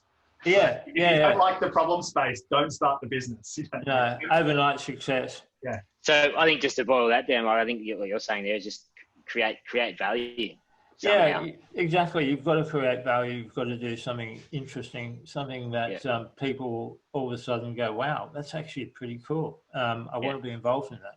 Or pay you for it. There's a guy that both Hugh and I know in Sydney that we want to give money to and have done for a long time. We just can't get him to take our money, can we? He's working for me at the moment, Mike, actually. Yeah, bullshit it is. Sorry, excuse me. Look, he's a great guy. We think he's fantastic. He's one of these guys that he's going to get hit by a truck full of money one day. But we've offered him money and he doesn't want to take it, does he? He's working for me. He's funding his business by working for me. Okay. Look out, Mike. I reckon he's muscled in on something there. That's all right. All right. Well, we might finish up the panel, now, and I'll just open the floor up for a bit. If it's okay for a few questions. Are you guys still okay for time? Yeah, we're cool. Yep. Yep. Cool. All right. So what we'll do is obviously we've got a lot of questions from the team. If I can, I'm going to go through our different teams, and I'm going to get the team captains to pick, I guess, one of the questions that came out of your that you sent to me already. Mike and Hugh, our teams, they've been working in teams. They're named after well-known startup organisations. So the first one we've got is WeWork. So they've been muses throughout the. I guess they've been having to do some presentations and present some of the content in the context of their startup companies as a way of learning. But yes, WeWork is one of them. Who's the team captain from WeWork? Hi. Hi, who's that? Catherine, how are you? Good. Hi. Do you want to pick a question and ask that of Mike and Hugh? There's one question that we want to know that how do you decide how much investment and portion of the equity that a startup company would offer during a pitch with the investor? So how to determine the amount and the stake? Did you get that? Yeah. Do you want to have a go at this, Hugh, or do you want me to? I mean, I guess I'll answer the easy part, and you can answer the hard part. The how much is pretty much always what is the cash flow needs in that usually 18 to 24 month horizon. So that's usually the how much, and that's usually driven, that's what drives it. So if you need $2 million in the next 18 months, then you've got to raise 2 million. Otherwise you don't have enough money to survive. So, that's usually the answer to how much. Yeah. The actual valuation of the company is like black magic. So Mike I'm going to give the hard question. So I'll go a step further about your conversation about how much money do you need for 18 months. Well, that's an interesting question. So that depends on what your plan is. So if your plan, and we've spoke before, we don't like business plans, but what we do like is really good cash flow forecasts. Now, it's impossible to predict revenue with any certainty. It's reasonably possible to predict costs with some certainty, far more certainty than revenue at least. And so what we typically like to see is 18 months to 24 months worth of cash flow around what people you're going to hire, how much they're going to cost you, what you're going to have to spend money on, literally down to a detailed 20, 30 line spreadsheet by 24 months across, which will give you how much cash you're going to need right out the bottom based off what you've got right now and some reasonable predictions about revenue or not. So that's how it sort of how we work out about how much they need. It really depends on how big the plan is. If you're going to launch a rocket company, you're going to need a hell of a lot more money than if you're going to launch a SaaS company. So that sort of gives you some view about that. Valuation, look, let's face it, everybody says it's a prediction of future cash flows. Well, it's like, yeah, right. You just don't really know what that is. The reality is it is very much market driven. We look at comparables based off what's happening in Australia, what's happening in the US. We look at how big the market is. We look at what's the probability. And I'll give you an example. A company like ResMed or a company like Cochlear, they're $2.5 billion a year businesses. However, it took them 30 something years to get to that point. So they didn't do it in 5 years. You look at some businesses that are far more capital efficient than other businesses. If you're trying to do a medtech business where you have to go through regulatory for 3 or 4 years before we see you even have a product that you can start selling, that's a very different valuation to a business where they're already producing revenue and you can see a J-curve where the revenue is going through the roof. And for example, Hugh's business is far more capital efficient than any hardware business you're ever going to find. And so they're very different. You're going to value those two businesses very differently. For example, a hardware business might have really low margins, relatively speaking, might only have 20, 30% gross margin. Hugh's business has got close to 100% gross margin and recurring, whereas a hardware business might be one-off sales. Those are two very different business models. And you're going to judge that revenue because his revenue is very predictable. Every single month he knows, plus or minus, the business is going to have this much revenue coming in every month. So you're going to value that revenue. Not all revenue is equal, I guess is what I'm trying to say, because revenue is comprised of margin and predictability. In his case, the revenue is very, very predictable. He knows every single month he's going to get it coming in every single month, whereas a hardware company may not have that predictability at all. Semiconductors is an example of one where you do have high predictability because there might be 20 or 30 vendors putting this product in. Once they're selling, they can't stop putting your product in for a long period of time. Margins, that's another thing, 20, 30%, not enough, 100% fantastic. So you're going to value, you've got to try and weigh those in, but really comparables and competitive tension is what drives valuation in a lot of cases. So if the company is a hot company, they're going to raise money at a really high valuation, whereas a company that maybe isn't quite so sexy is not going to raise, not going to have as much competitive tension. So the lesson from that is if you raise money, make sure you have lots of people interested. You're basically creating a horse race. You want 3 or 4 people lined up, ready to race, that are going to, push the valuation or keep the valuation competitive. If you've only got one, you're in trouble. Same goes for selling the business. No, absolutely. I've seen that play out myself, Mike, in a few sale business. Yeah, it's terrible, right? I've seen it as well. I made the mistake myself when I sold my first business. No, well, thanks, guys. So Team Tesla, who's the team captain there? Yep, that's me. Oh, Peter, is it? Yep. I have a question for Hugh. You said you have a team of 15. How did you build that team, and what kind of leadership role do you have in that kind of small team working remotely? Slowly, very slowly.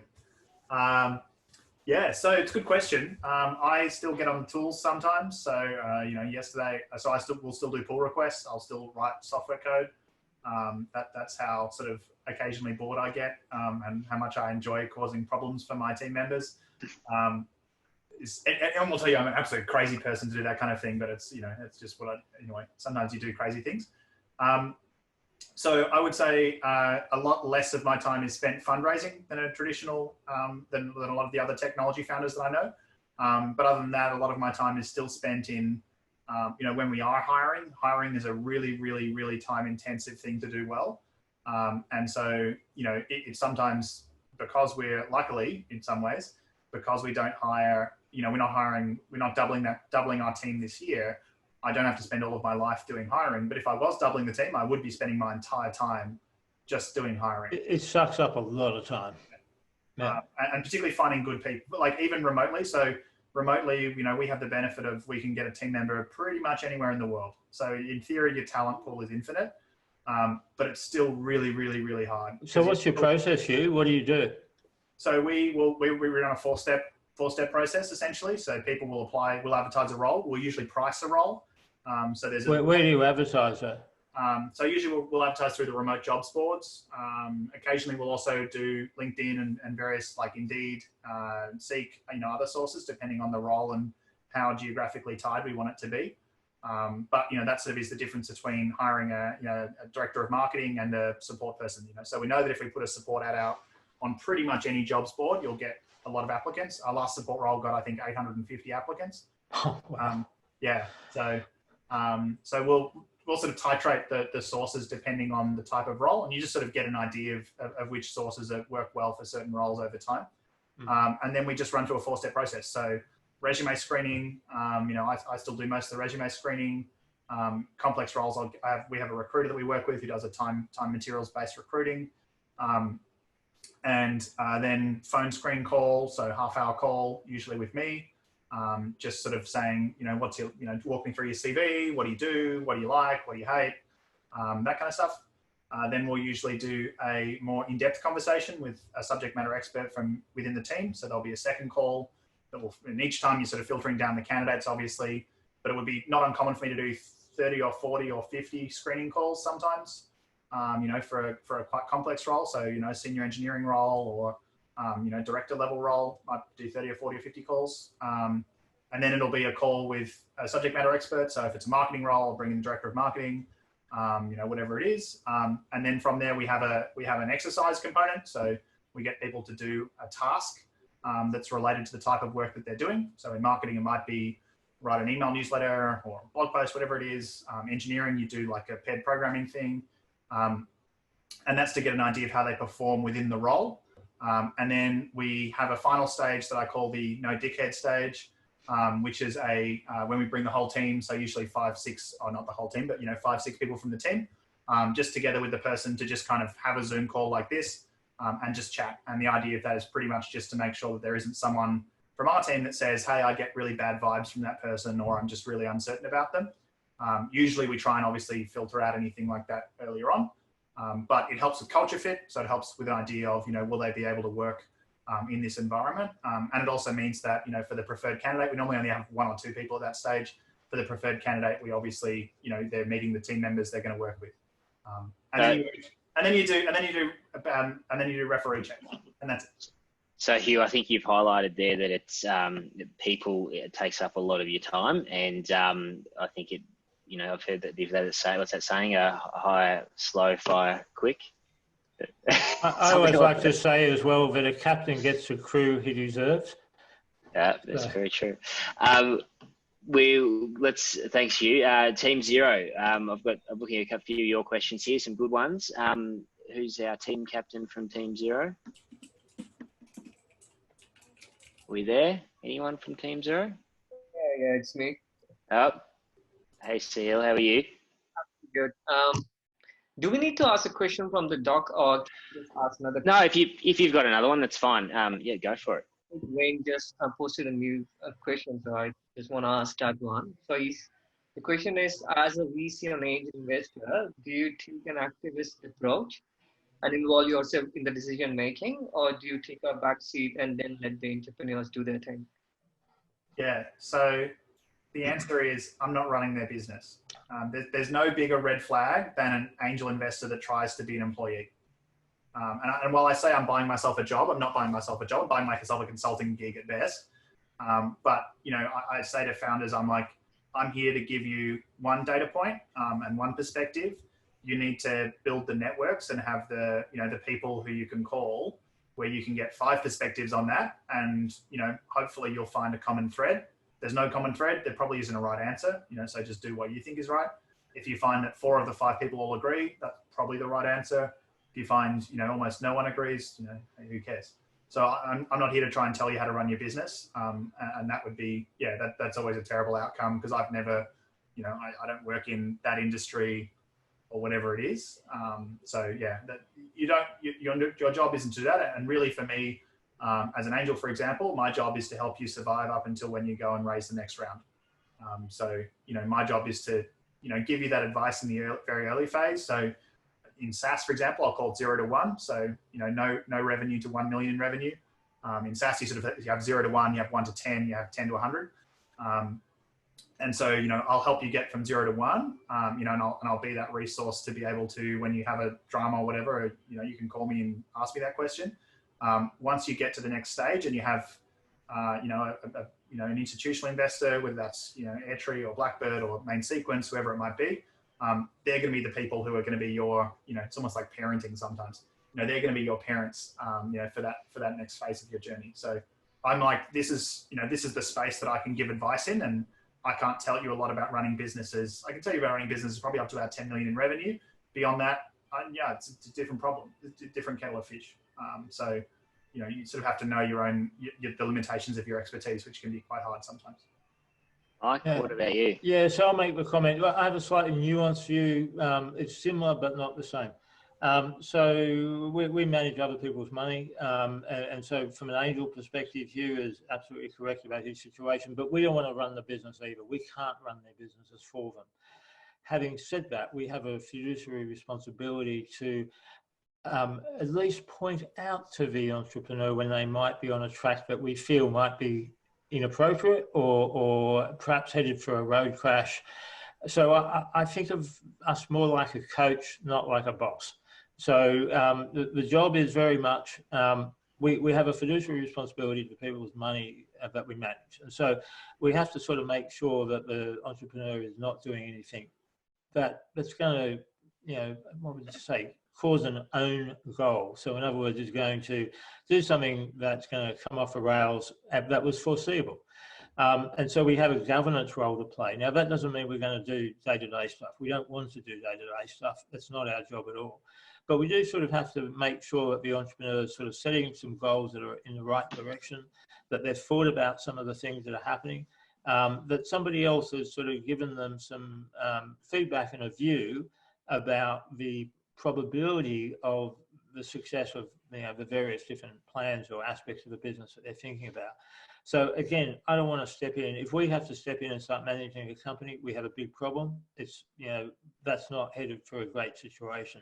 The entrepreneur has to be able to do that. But having said that, we sometimes see stuff they don't see, and we sometimes will encourage them to consider the situation. And part of our role is to make sure that they have considered. One of the first things we do when we look at a brand new company where a founder hasn't been through running a company, hasn't had to manage cash flow, is we make sure we've got good accounting systems in place. We know every month that the bills are being paid, that the tax department is being paid, super's being paid, they've got workers' comp, they're generating cash flow statements. We know when they're going to run out of money. You'd be surprised how many businesses don't know when they're going to run out of money. That's one of our governance roles, is to make sure that we know what the burn rate is every single month, and the company is predictably generating a report at each board meeting that will tell us when they're going to run out of money. So we know when they have to start fundraising, or we know when they have to cut back on costs. So we do have that governance role, but again, we're not running the business day to day. And if we ever get into that situation, the only 2 times you get into that situation are, one, when you've got a business that has a massive runaway success and it's all hands on deck to actually help that business grow and to bring in the team to actually pack around the entrepreneur to help them grow up. And then the other one is when it's failed and you're trying to work out whether there's anything you can salvage from it.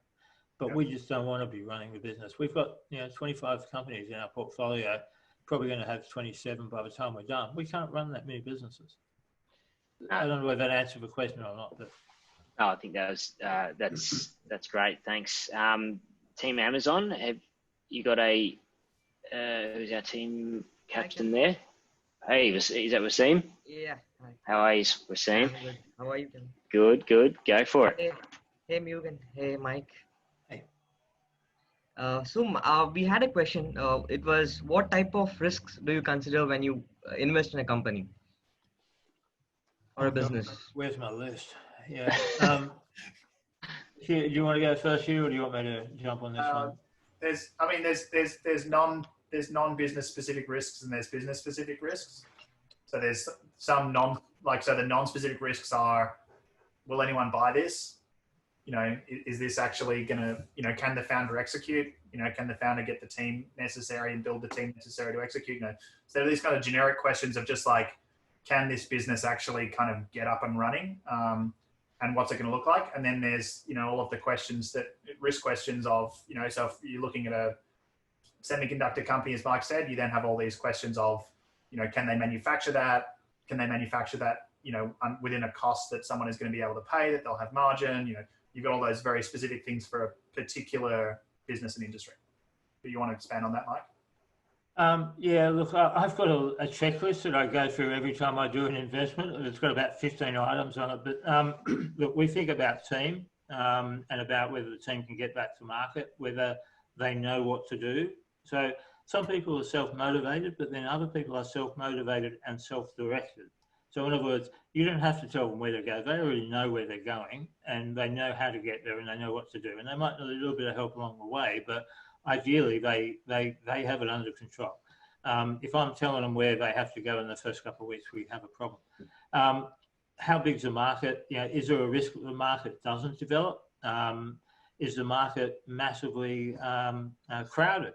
Is there control? What would you say?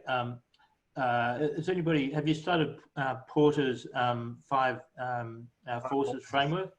Okay. We haven't covered that. You've got to study Porter's. It's a fundamental for all business, in my view. Effectively, you know, do your suppliers in the market have overt control? You know, like, is there only 1 or 2 suppliers? Do they dominate the market? Do they control all the players?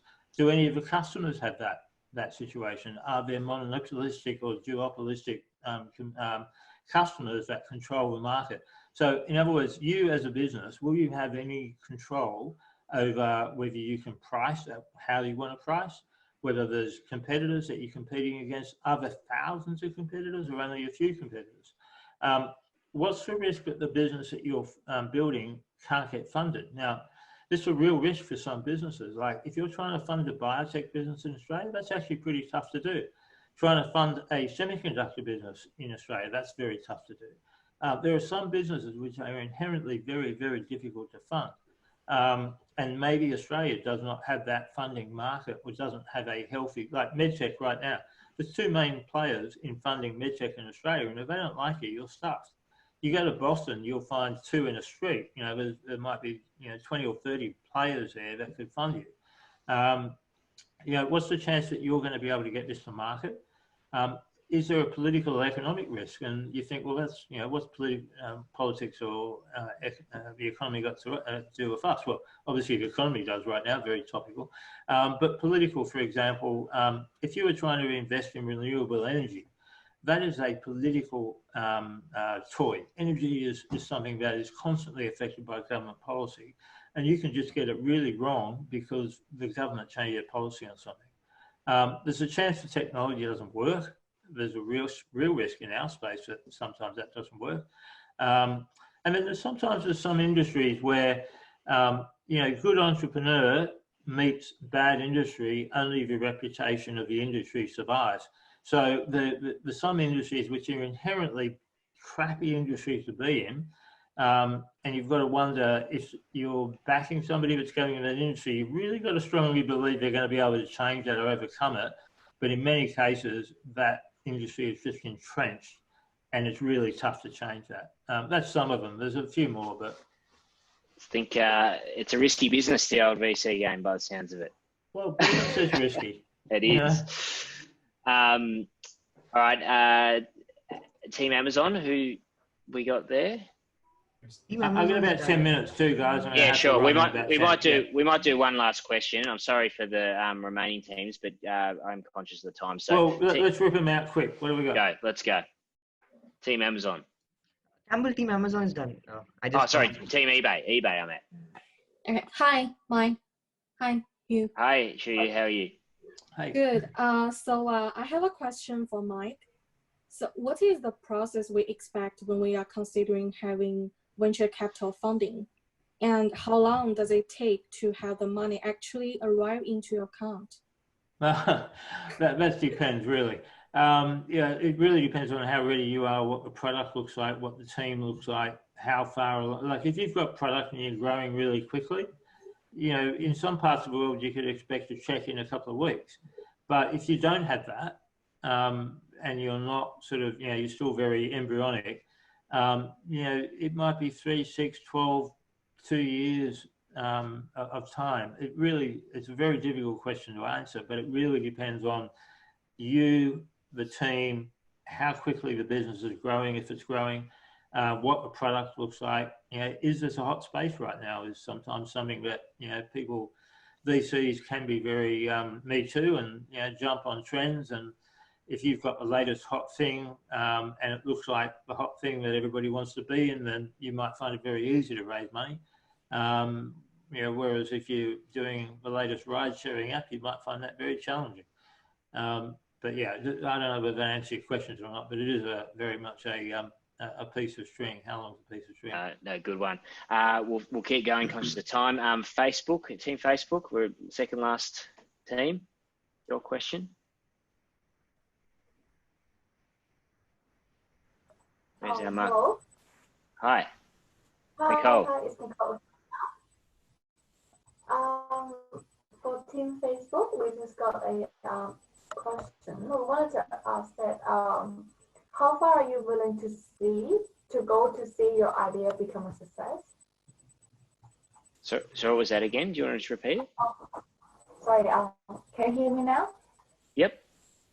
Yeah, so the question is, how far are you willing to go to see your idea become a success?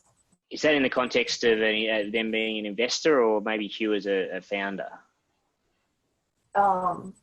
In both cases. Okay. So I think the question, Hugh or Michael, is how far are you willing to go to see your, I guess, the business become a success? So maybe, maybe through the investment lens is like, I guess, is when do you guys tap out? It's a really challenging question. Look, I'm a first-time VC, so we're nearly 3 years in, and this is one of the biggest challenges. Is you know, look, you're expected that you're going to have some failures in the first investments, but if you make the same mistake again for a second round with the same company, and you know that's on you. You know, there's many other things that may have caused the first investments to not be successful. But if you're following on into companies that aren't being successful and clearly aren't being successful, you want to really question yourself about that, because that's a good way to reduce the return of a portfolio overall. So, you know, I think if you can't see that there is definitely something coming from this business, that they are definitely onto something. But the trouble is that it's very nuanced. You know, like we had a business that they were okay, they were sort of break even, but we never really quite convinced that they were going to go, you know, massively skyward. And then all of a sudden something changed and they did. And sometimes you can't tell. You know, it might look like a dog in the early days, but it turns into, you know, a winner 3 years, 4 years down the track. But the secret to losing money in VC is to actually continue to invest in something that is clearly not winning. You really want to only invest in the things that are obviously winning, which means you have to cut. You have to make a decision not to follow on in other rounds later on, which is a very difficult decision, but you have to do it. No, fair enough. And one last one for the evening. Who is left? We've got Team Spotify. Gianfranco, how are you? Good. Good. Yeah. This question is just from the VC perspective. So, definitely you can have your own fund and your own amount of money. So when you start that, are you looking to spend like a majority of it in a certain amount of time, or let's say, are you expecting to spend like 100% of it, like? So typically, a VC has what we call an investment period. Typically runs for 4 years out of a 10, where you make new investments over that period of time. And then after the 4 years, you're typically looking at follow-on investments. Occasionally, there might be a new investment if you find that you have additional capital. But typically, it's usually the first 4 years of a fund. Now, we spoke before about VCs being a business. We don't see this, and we're just starting to see this in Australia now, but because Australia didn't have a VC industry for many years. But lots of people think of a VC fund as one fund. But in fact, if you look overseas, you'll see some of the big VCs that have been successful. They might have 10, 15, 20 funds that run, some of them in parallel, sort of overlapping with each other in some cases, where they'll raise money, and we're just about to do our second fund now. They'll raise money, for example, they'll spend 3 years investing, and then they'll raise again, and there might be just a little bit of money, first investments left in that first fund, and then the second fund's ready to go, and they run sort of, almost overlap, but not quite. And you might invest from the first fund into your existing portfolio companies, but then the new fund is just in the new companies, if that makes sense. So, really it's that first 4 years and it's an important point actually, because if you're talking to an investor, a VC fund, it's actually very good for you to know when that VC fund started, because if they're at 5 or 6 years and you're a first time, you're looking for a first investment off them, it's fairly likely that they're not reinvesting in new startups, or they're not, doing first time investments at year 5 or 6, because they should have finished new investments already. So you will find that you'll find that some VCs haven't raised a second fund. They're in that later or second half of the fund, but they want to keep talking to people. They want to keep being interesting and important. And so they'll talk to you, but you might be wasting your time with that fund. Fair enough. Some great questions, guys, and we'll be better call it tonight. It's gone for a lot longer than I thought it would, which is a great indication of Hugh and Mike's input. So thank you both. I'm just going to hand over to David very quickly, who's going to say a few words, and we'll let you go eat your dinner in case that's where you're trying to get to. It's time for iRacing. We have an iRacing series at 8:30. A whole bunch of us that actually have a virtual race 3 times a week now in isolation. Very good. Well, I won't hold you up. David, after you. We won't keep you from that, Mike. Look, just a very, very big thank you. You've been very generous with your time, both Mike and Hugh, and all I can really emphasize is that this type of panel is very, very important to our students and very valuable to them. What you've been able to do is really put their learning in context and hopefully inspire them to get out there. And as you said, Hugh, now's the time, get out there and have a crack. Yeah, make greatly appreciate it, both of you. My pleasure. Thanks.